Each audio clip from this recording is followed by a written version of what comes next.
à tous, aujourd'hui je suis en compagnie d'un ami à moi dont je garderai l'anonymat. D'ailleurs, dis-moi comment tu veux qu'on t'appelle durant cet épisode. Joe, ça marche très bien. Ça marche très bien. Aujourd'hui, on va parler d'un sujet assez sensible, donc je tiens à mettre un avertissement pour toutes les personnes qui nous écoutent. On va parler du sujet comme le viol et les agressions sexuelles, donc si vous y êtes sensible et que c'est trop dur à écouter pour vous, mieux vaut ne pas continuer. Est-ce que tu as envie de commencer par quelque chose en particulier, un moment pour t'aider à commencer doucement ou pas? Non, tu peux directement y aller, il n'y a vraiment aucun problème. Ok. Vas-y. Est-ce que tu peux nous expliquer ce qui t'est arrivé? Alors, oui, parce que du coup, pour un petit peu engager la chose, c'est si moi je suis là avec Mel aujourd'hui, c'est pour partager une expérience vécue sur ce qu'on peut catégoriser d'agression sexuelle, même de viol. Donc c'est quelque chose qui m'est arrivé, ça remonte à 12 ans, j'avais 18 ans. Donc c'est quelque chose dont j'ai eu beaucoup de mal à parler, puisqu'il y a très peu de personnes qui sont à aujourd'hui au courant, ça se compte même pas sur les doigts d'une main. Ça s'est déroulé, on était un groupe de 4 potes, donc on avait 17-18 ans, et on était en camping, en vacances. Donc on part bon délire à 4, on s'installe sur un campement, on se dit on va passer 2 semaines, on va bien s'éclater, ça va être vraiment génial. Exactement. C'était en été, ouais. C'était en été, au mois de juillet. Donc tout se passe bien, c'est vraiment l'éclate entre nous et ça devient un petit peu sur le campement de référence des soirées, on va dire. Ok. Voilà, où tout le camping un peu au niveau des jeunes s'ameute sur notre campement, on a les boissons à volonté, on a même une tente spéciale pour les boissons. Ah oui, carrément, ouais, il y a la réserve, la ok. chicha qui tourne, etc. Mais donc voilà, donc ça ameute quand même beaucoup de monde et notamment un groupe de filles. Et il y a des atomes crochus, on s'entend bien, etc. Et il y a une soirée où ça dérape. Ça va très très loin, en termes déjà même de base sur la soirée, et notamment donc pour le contexte, à ce moment-là, j'étais en couple avec une personne. Et donc parmi ce groupe de filles, il y en a une qui me fait un peu de rentre dedans, on va dire. C'est-à-dire déjà commencer par s'asseoir sur mes genoux sans vraiment trop me demander ou sans même chercher à savoir voilà. Sans te demander ton avis finalement. Exactement. Passer ses bras autour de mon cou. À un moment de la soirée, elle essaye même de m'embrasser. Je lui dis tout simplement que je suis pas intéressé, que voilà. Voilà, là t'as prouvé ta négation, c'était non. Exactement. Je mets une petite distance, mais pour autant je veux pas qu'il y ait un froid jeté et que la soirée continue à bien se passer. Voilà, tu veux que tout le monde s'amuse et tu veux pas que ça nique la soirée. Il y a un peu de distance entre nous et la soirée continue, on s'amuse tous. Et donc du coup, moi naïvement, je pars du principe que c'est bon, elle a compris, et c'est passé à autre chose, et voilà. Au fur et à mesure de la soirée, il y a eu quand même beaucoup d'alcool de consommer, arrivé à un stade où, du coup, mon ébriété est vraiment quand même assez haute, on va dire. Et sauf que mon attention perd aussi avec l'ébriété qui monte et je sais pas vraiment comment ça s'est perçu de son côté à elle, mais du coup elle est un peu revenue vers moi et notamment a commencé vraiment à me resservir des verres constamment en fait. Et ça s'est vraiment montré hein. Tu trouvais qu'elle était très bourrée aussi elle ou non? Oui. Ouais. En réalité, oui aussi. Hein. Okay. Elle est exactement dans le même état que nous, hein, mais voilà. Ceci étant, elle a recommencé à se rapprocher de moi et je maintenais quand même un peu la distance, mais le fait d'être de plus en plus ivre, et du coup, tu laisses tomber tes barrières. Enfin, je veux Exactement. dire, t'es pas totalement toi-même, et puis t'es plus faible aussi quand t'es bourré. C'est ça. Et donc du coup, la soirée file et en fait, on s'éloigne un peu de notre campement. Donc vous deux? Non, tout le groupe au fur et à mesure. Okay. Oui. Et donc on se déplace sur des campements vides où on installe les chaises, les tables, et puis voilà, on se pose sur les campements vides comme ça. C'est le petit coin chill de la soirée qu'on aime tous. Sauf que du coup on a la musique, on danse, etc. Et il y a un moment donné où elle me prend par le bras et elle commence à me tirer. Elle m'emmène vers notre campement et moi je lui dis non. Et j'ai un de mes potes qui du coup nous voit et qui me rattrape et qui me ramène vers le groupe, etc. Ok, très bon pote, ça, on le garde. Voilà. Sauf que la soirée, elle finit par vraiment littéralement dégénérer et tous les groupes s'éparpillent un peu partout. Merde, donc c'est-à-dire il y a de la bagarre, il y a Ouais, des... un petit peu, ouais. Ouais, ok. Il y a vraiment aussi les autres campeurs, les autres dans leur caravane, etc., qui entendent un peu trop de bruit et qui du coup commencent un peu à venir se plaindre, etc. C'est Merde, tout à fait ok. logique, hein. Mais du coup, ça crée un peu de dissipation.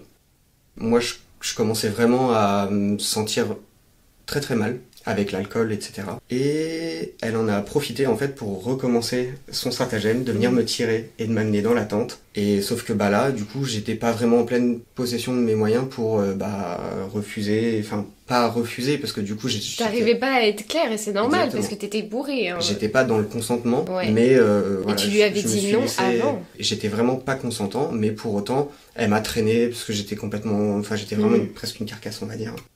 Elle ouvre la tente et du coup, déjà moi en plus j'étais très fatigué, j'avais qu'une envie, c'était aussi d'aller me coucher. Mais du coup, bah voilà, enfin. Du coup, t'as vu un lit, tu t'es dit, bah vas-y, je vais dormir quoi. Je savais que c'était mon lit, hein, et du coup, bah elle nous a jeté dedans et. Parce qu'elle t'a amené à ta tente à toi. Exactement. Ok, d'accord. Exactement. Et donc du coup, elle commence à rentrer dans la tente, elle commence à tout fermer et là, elle commence à me déshabiller. Ah ouais, direct, ok. Ouais. Et je lui dis, Elle a un problème. je lui dis non, absolument pas. Là, on va s'arrêter là. Et elle insiste. Elle commence aussi à enlever ses vêtements. Et c'est là qu'on va commencer à rentrer dans les petits détails qui font que, c'est que un homme, même si c'est pas consentant, ça peut toujours avoir une érection malgré tout. D'accord. L'érection et le consentement, c'est deux choses bien distinctes. C'est hyper intéressant Alors, ce que tu dis là. Elle croyait que ça voulait dire oui. Malgré tout, je lui ai quand même fait part de mon refus et de mon non-consentement. Et malgré tout, elle a quand même insisté. Et sauf qu'en fait, j'ai fini par vraiment abandonner. La seule chose, c'est que du coup, je ne comptais pas avoir de rapport sexuel durant ces vacances, puisque je suis en couple, donc je n'ai aucune protection sur moi. Et l'un des derniers réflexes que j'ai eu, c'était de lui dire, je veux pas le faire là comme ça, donc de toute façon, il y a une capote dans la tente de mon pote. Elle est sortie à poil, elle a été ouvrir la tente de mon pote, Putain, mais la meuf était déter. revenir, refermer la tente et repartir au boulot. Et sauf que du coup, moi j'étais arrivé dans un état d'esprit où j'étais tellement fatigué, je comprenais vraiment plus rien à ce qui se passait, j'avais tellement insisté que je me suis dit presque je me suis senti pris au piège en fait. Ouais. Et je me suis dit de toute façon là il y a plus le choix en fait. Et donc ça s'est fait. Elle était sur moi, donc il y a eu pénétration. De mon côté, c'est jamais venu au bout des choses, hein, parce que de toute manière, je me suis senti utilisé. Ça, c'est ultra important. J'avais vraiment l'impression d'être un objet, en fait. Et le groupe est revenu. Là, vraiment, j'ai vraiment perdu quasiment toute notion. Je pense que j'ai dû m'endormir ou quoi que ce soit post-acte ou pendant l'acte. Et le groupe est revenu et nous a vus tous les deux dans la tente. Et du coup, ils en ont vraiment rien trop porté sur le coup. Et le lendemain matin, quand je me suis réveillé, elle avait quitté la tente. Hyper dark tout ça. Oui. Ouais. Très très dark. Et au réveil, du coup, une sensation très malaisante. De dégoût. De dégoût. Ouais. C'était assez compliqué à gérer. Déjà de réaliser ce qui s'était passé. De me rendre compte qu'il va falloir que je fasse face à la situation parce que du coup elle est toujours sur le camping. Et aussi de me dire que du coup j'ai trompé ma copine. Et ça c'était très dur. Puisque j'étais très attaché à elle et c'était absolument pas un mal que je voulais faire en fait. Et puis t'as stipulé plusieurs fois que t'en avais pas envie. C'est ça. Donc dans le fond des choses, en vrai tu l'as pas trompé. Ouais, mais bon.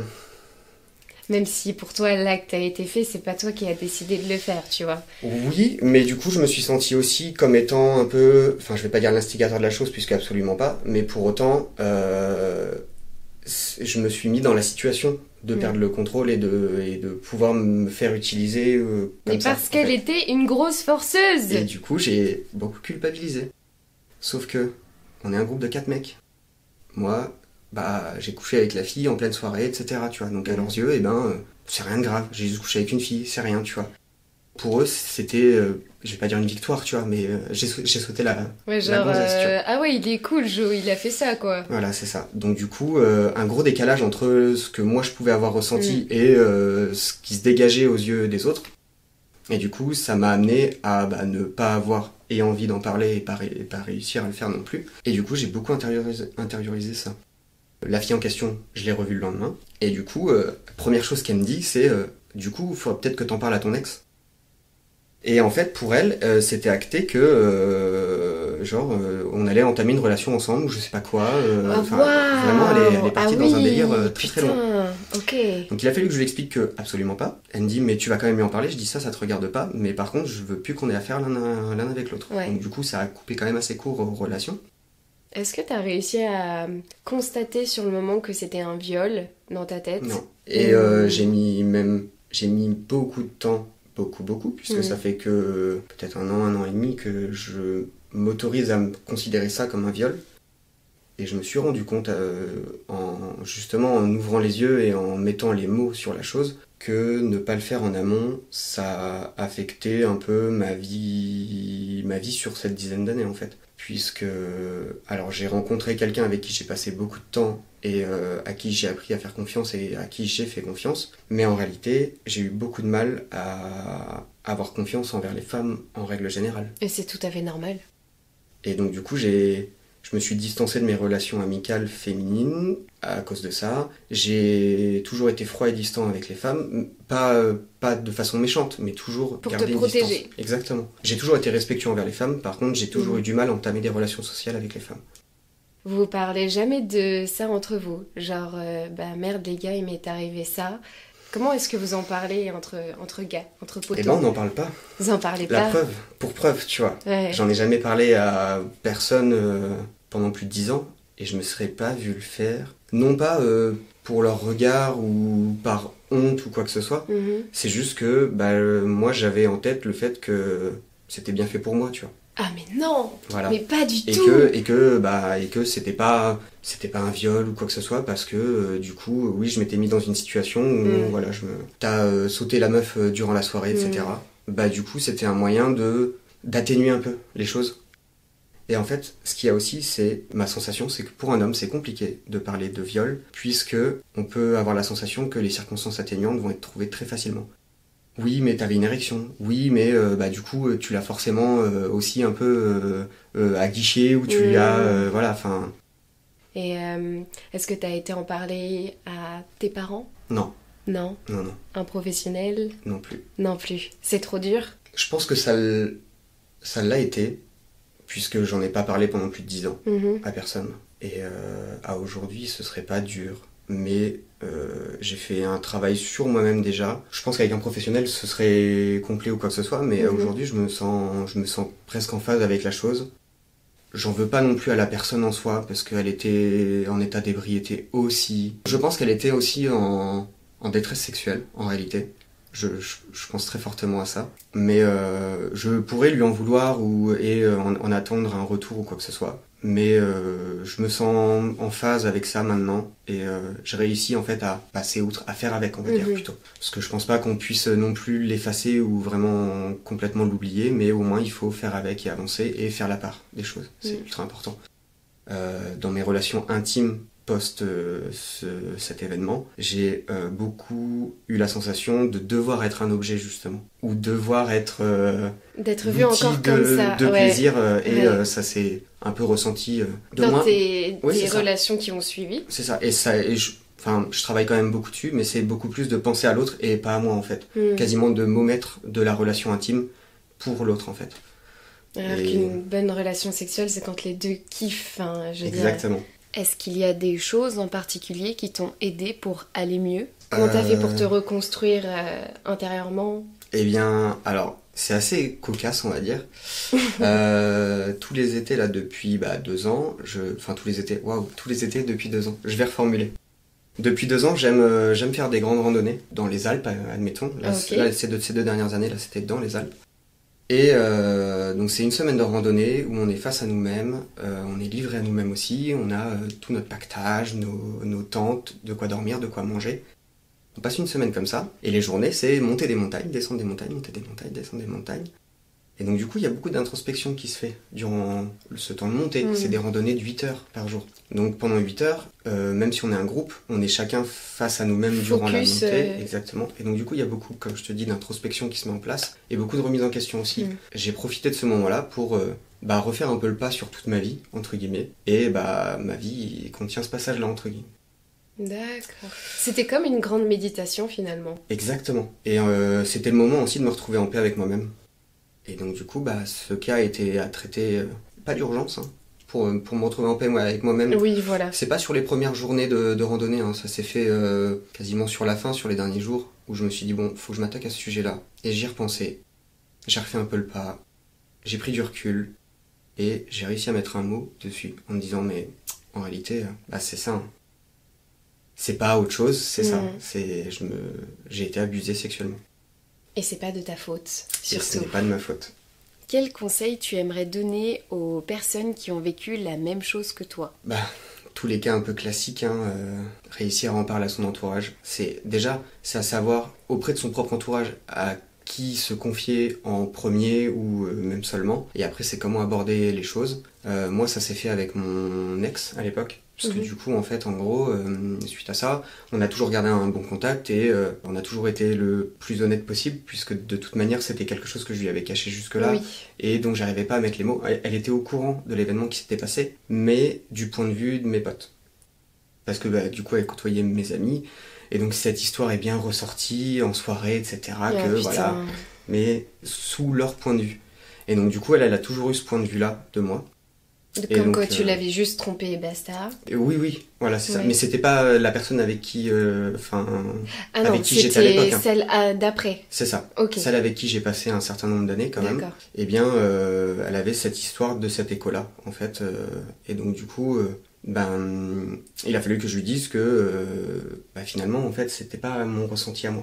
C'était pas la bonne chose. Et vis-à-vis de la relation qu'on avait, ça pouvait expliquer certaines choses. Potentiellement. Oui. Et je trouvais que c'était important de lui en parler aussi, pour justement expliquer les choses, parce qu'il y avait beaucoup de choses qui restaient un peu en suspens sur notre relation, parce que du coup je gardais beaucoup de choses en moi en fait. Et donc ça a fait partie un peu de ma libération sur ce sujet, de pouvoir enfin le exprimer, et ça a été la première personne auprès de qui je l'ai exprimé. La personne que je fréquente actuellement, je lui en ai parlé aussi. Parce que l'une des premières fois qu'on a passé du temps ensemble et qu'on s'est retrouvés ensemble, c'était dans une tente en festival. Ok, d'accord. Sauf que là, du coup, petit rapprochement, etc. Sauf que moi, blocage de mon côté. Parce dans que, une tente en plus. Dans une tente, exactement. Donc, voilà. ça... Il faut pas s'attendre à des choses grandioses dans une tente avec moi. Voilà, je tiens à le dire. Je suis pas à sangloter et à me recroqueviller, mais voilà, bien. C'est toujours au fond de la tête et c'est pas... Voilà, c'est pas l'endroit insolite où je ferai l'amour. Quelles sont les choses qui t'ont aidé à déclencher un peu ton intimité, si c'est pas trop indiscret ? En réalité, l'intimité, elle a toujours été là aussi. Hein. Okay. Mais c'est d'apprendre à moins être dans le contrôle lors d'une relation intime. C'est-à-dire que justement, le fait de toujours... de se sentir comme étant l'objet du plaisir, etc. Et du coup, on est beaucoup dans le contrôle pour donner ce plaisir à l'autre. Et finalement, en fait, on se demande pas si soi-même on prend du plaisir. Et le travail, c'est de se remettre aussi un petit peu au centre de la chose. De dire, le plaisir de l'autre, c'est bien, mais le plaisir de soi aussi, quoi. Tu te sens comment, là, maintenant ? Serein. Serein, bien ? Ouais. Non, ouais. J'ai aucun problème déjà à en parler. Ouais. Et puis, la preuve en est de ce podcast, déjà, c'est très bien. C'est triste à dire, mais ça fait partie de la vie et il faut savoir passer au-dessus de ça et faire avec. Parce que sinon, ça peut finir par nous enterrer ou quoi que ce soit. Enfin, dans le sens où ça peut nous miner au point de détruire des vies. Hein. Et je pense qu'il y a des actes encore plus horribles et barbares qui peuvent aussi enterrer encore plus. Même si c'est pas pour... alléger la situation. Non, du tout, oui. Voilà. Si on part de ce principe-là, il y a toujours pire que nous et ça nous rassure même un petit peu de nous dire ça. D'ailleurs, ça tombe bien que tu en parles parce que je voulais rappeler quelques détails juridiques qui sont très importants à savoir. Donc, pour rappel, selon les services publics, une agression sexuelle est punie de 5 à 7 ans d'emprisonnement et de 75 à 100 000 euros d'amende. Et pour un viol, c'est 15 à 20 ans d'emprisonnement en réclusion criminelle et 30 ans, voire à perpétuité, si malheureusement la personne est morte. L'agression sexuelle, c'est une atteinte sexuelle sans pénétration, commise sur une personne sans son consentement. Et le viol, c'est une atteinte sexuelle avec pénétration, y compris vaginale, anale ou bucco-génitale, effectuée par le sexe, les doigts, une autre partie du corps ou un objet, sans le consentement de la victime.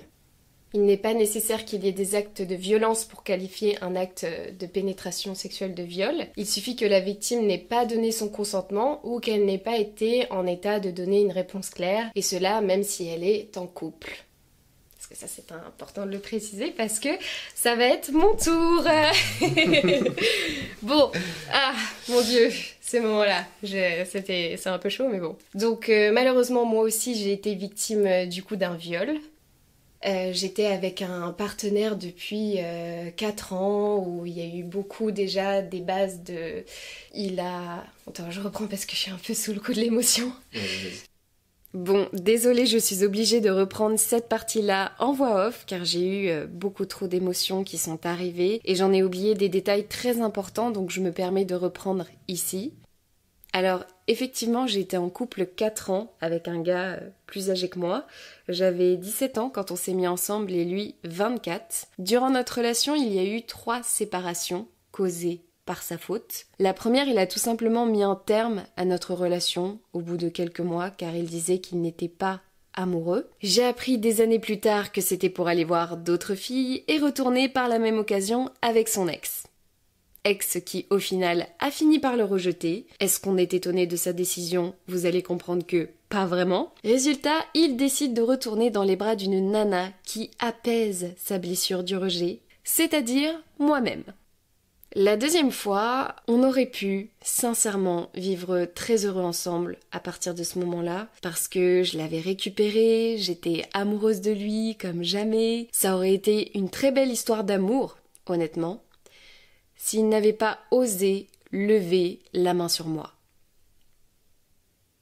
Ouais, c'est à partir de ce moment-là que ça commence à devenir bien dark, cette histoire. On était en vacances chez sa grande sœur que je rencontrais pour la première fois, et je ne sais pas ce qu'il s'est passé, mais il a complètement vrillé. Il s'est mis à avoir des propos hyper violent à mon égard, il m'a insulté à plusieurs reprises et a carrément fini par lever la main une fois sur moi. Évidemment, la gentille Mélanie que j'étais n'a rien osé dire à personne. J'ai tout gardé pour moi parce que déjà je ne voulais pas gâcher leur retrouvaille familiale et surtout j'avais très peur qu'il recommence. En plus je sais qu'il a des armes chez lui, je me sentais pas du tout safe en sa compagnie. Donc je me suis fait toute petite et je me suis concentrée sur les beaux moments que je vivais avec sa famille et leurs amis qui eux ont tous été adorables avec moi et m'ont fait vivre de très belles vacances à leur côté, heureusement pour moi. Mais une fois les vacances terminées, j'ai bien réfléchi et j'ai décidé de le quitter pour mieux me protéger.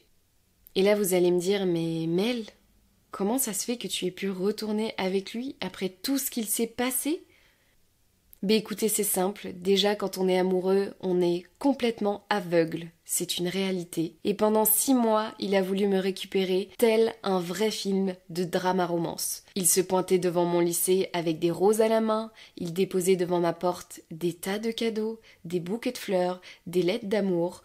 Tous les jours, j'avais des messages, des vocaux ou des photos de nous, 1001 excuses qui prouvaient qu'il ne recommencerait plus jamais à me faire du mal, que c'était devenu un autre homme, qu'il était prêt à tout abandonner pour me retrouver. Et petit à petit, il a fini par m'avoir à l'usure. Jusqu'à ce qu'il commette une dernière erreur qui mettra fin pour toujours à notre relation.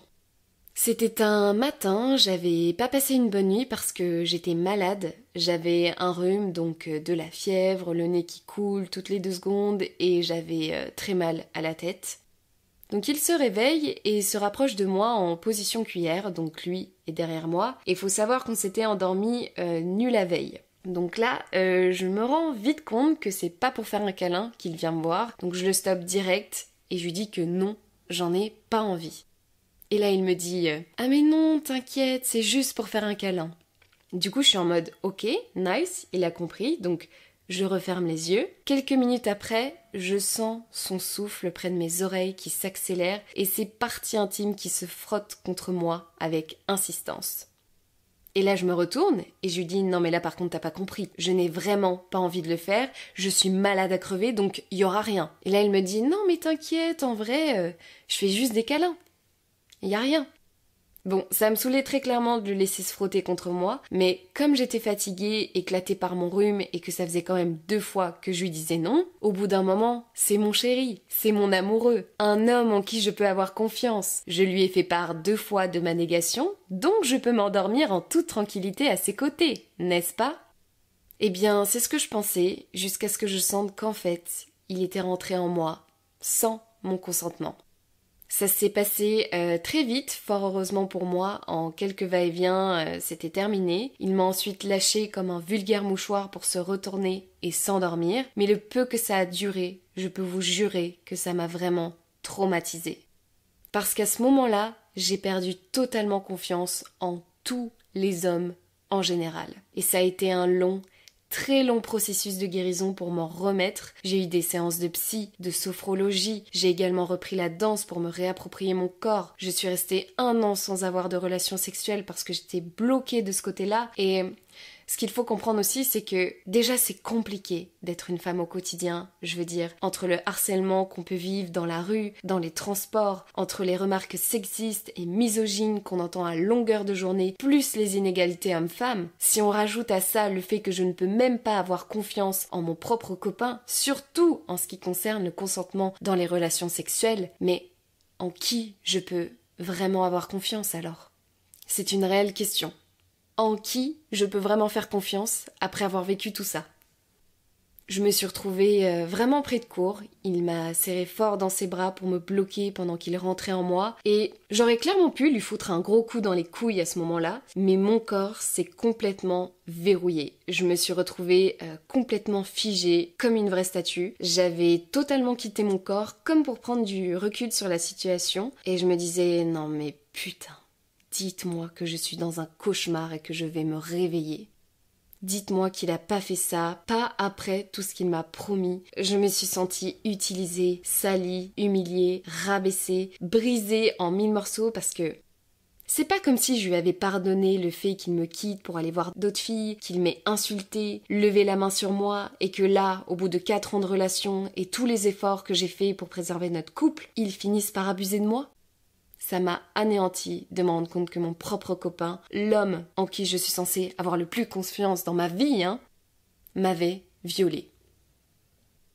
Et du coup, je te disais, j'étais tétanisée, je savais pas quoi faire, je voulais pas du tout me dire dans ma tête que c'était un viol. Parce que pour moi, on est en couple, c'est mon copain, on fait l'amour, c'est normal, donc c'est pas un viol, tu vois. Mais en fait, putain, j'en tremble rien que d'en parler, c'est horrible. J'avais quand même une sensation tout à l'heure. Ah là, mon Dieu, l'inconfort, bordel. Mais ouais, et du coup, je me suis dit, c'est pas possible, c'est pas mon copain qui m'a fait ça et tout. Et du coup, moi, ce que j'ai fait, c'est que j'ai été direct voir ma mère, pour le coup, parce que je suis très proche de mes parents. Donc, je lui ai tout de suite expliqué ce qui s'était passé. Et elle a été hyper adorable. Elle m'a bien parlé. Elle m'a dit que c'était pas normal, etc. J'en ai parlé également à mes copines. Elles connaissent toute l'histoire. Mais après, moi, je suis quelqu'un qui parle beaucoup. Et dès que je me sens pas bien, tu le sais. Enfin, je craque. Je sais pas garder les choses pour moi. Ouais. Il y en a, c'est l'inverse. Moi, dès que je me sens pas bien, on le voit et ça sort tout seul, quoi. Non, vraiment, j'arrive vraiment pas à garder les émotions pour moi. Et du coup, j'ai été 1 an sans faire l'amour avec un homme parce que comme toi, je supportais pas du tout le fait d'avoir un rapport sexuel avec... c'était impensable. J'ai le souvenir d'ailleurs que on va dans un bar avec mes nouveaux collègues de taf et il y a un mec qui vient me draguer, hyper mignon et tout ça et tout. Et au début, je rentre un peu dans son jeu parce que je suis en mode « Allez Mel, ça fait 1 an que tu côtoies pas de gars, c'est bon, il serait temps de te remettre en selle, tu vois. » Il me fait rire et tout ça se passe bien. Et là, il commence juste gentiment à glisser sa main dans mon dos. Juste pour un petit rapprochement vite fait. Et là, j'avais l'impression que sa main qu'il a posée dans mon dos, c'était comme une lame qui venait me scier le dos. Genre vraiment, mon corps, il était en alerte de feu. Et je lui ai dit direct, par contre, genre, me touche pas.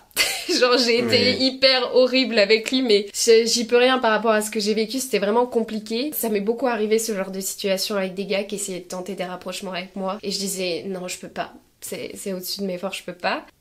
Et ce qui m'a aidé à me remettre un peu en selle de ce côté-là, c'est que j'ai repris contact avec un copain. En fait, c'était un gars que j'ai connu, c'était un animateur dans un camping. On avait un peu flirté ensemble, on s'était juste embrassé, fait des câlins, mais il n'y avait rien eu de plus. Et on s'est envoyé des messages, etc.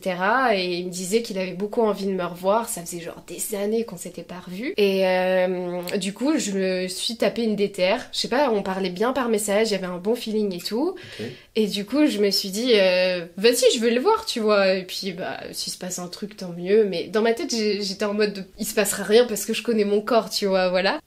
Donc on se revoit, c'est exactement, il est exactement comme dans mes souvenirs, il a pas changé, il est rigolo, il me fait rire de ouf, il me met super à l'aise et tout ça. Et il commence à m'embrasser et là ça passe super. Il me fait des câlins.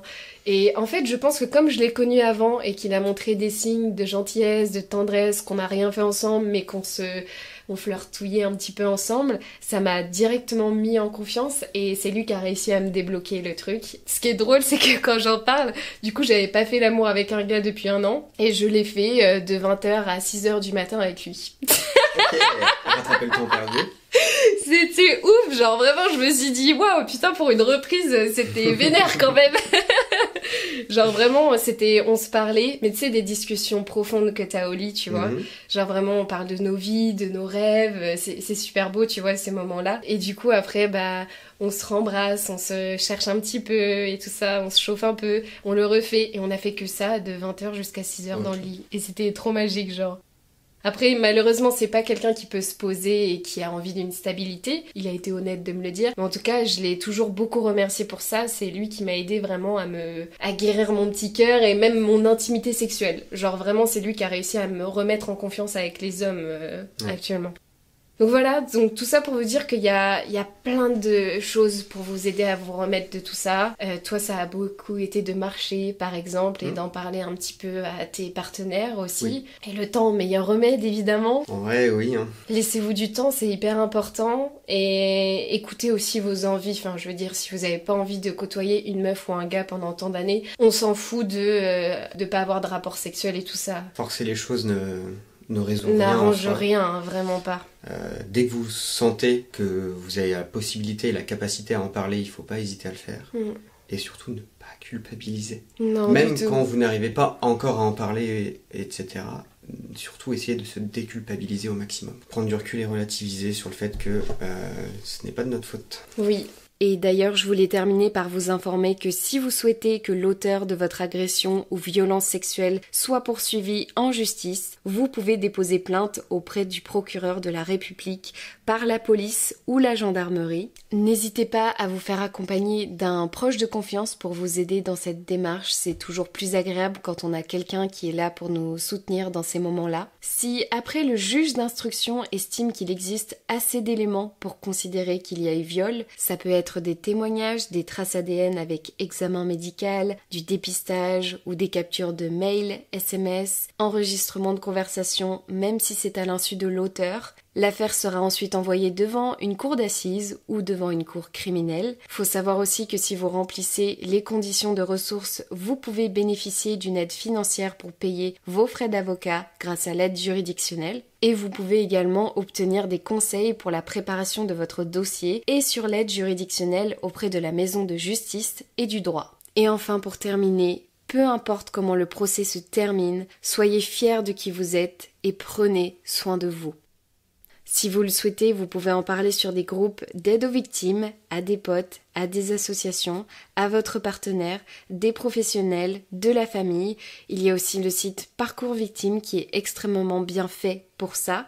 Mais surtout, souvenez-vous que vous n'êtes pas seul, que ce qu'il s'est passé ce n'est pas de votre faute et que vous avez en vous toute la force nécessaire pour vous reconstruire en étant plus solide que jamais. Merci à toi en tout cas. Merci à toi Jo, c'était super intéressant. Ça m'a fait grand plaisir de partager ça avec toi et avec vous du coup et de pouvoir extérioriser ça un petit peu. Moi j'avais très peur de parler de ça et au final je sens que je me débarrasse un peu d'un poids tu vois et ça merci beaucoup pour ton écoute et la confiance que tu m'as accordée pour venir sur le podcast surtout. C'est avec plaisir. Merci beaucoup Jo. Je te fais un petit câlin. Merci beaucoup. J'espère que vous avez apprécié cet épisode. N'oubliez pas de laisser des étoiles et de nous dire ce que vous en avez pensé en commentaire ou en message privé sur Insta. Et je vous dis à très bientôt dans un prochain épisode de Dolly's Talk. Prenez soin de vous. Bisous!